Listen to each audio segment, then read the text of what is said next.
Today is January 14th, and Lo and I are going for a walk in Shady Lakes.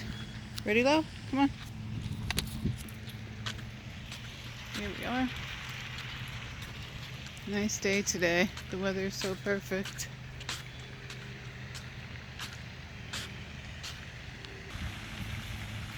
Shady Lakes is such a nice community to live in. And here's lake number 2. Nice day today. A little noisy because the landscapers are doing their job, but they do a great job.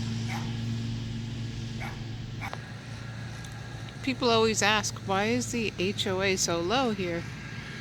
And there's a simple reason that explains it.